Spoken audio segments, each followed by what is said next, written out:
Noi siamo un esercito senza munizioni, o meglio, ne abbiamo poche. Le munizioni a cui fa riferimento il presidente Zaia altro non sono che le dosi di vaccino indispensabili per far girare al massimo i motori della macchina vaccinale.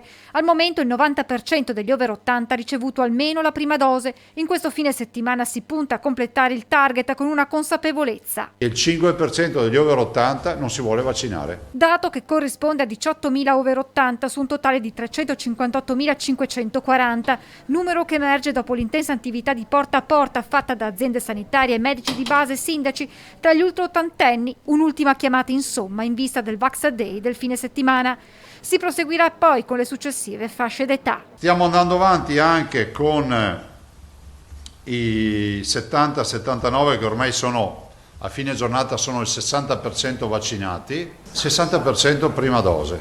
Apriremo i 60-69, mi permetto di dire anche più velocemente di quello che potete pensare, e poi scendiamo ai 50-59, 40-49 fino ai 16-19.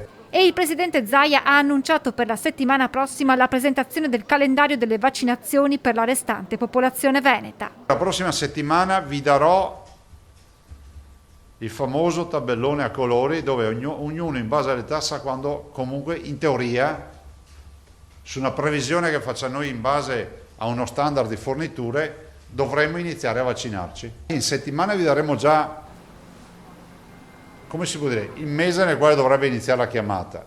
Contiamo, se non ce la facciamo la prossima settimana, il massimo inizio dell'altra, annunciare anche, diciamo, date più precise. Ci vogliono vaccini, ma soprattutto il mio appello è affinché i vaccini ci debbono essere, ma ci sia quantomeno una programmazione da qua ai prossimi mesi di certezza sugli arrivi. Per quanto riguarda invece la ripartenza da fine mese, saranno riaperture graduali. Dobbiamo iniziare una fase di convivenza con obiettività e buon senso, quindi un'apertura graduale partendo dalla riaperta.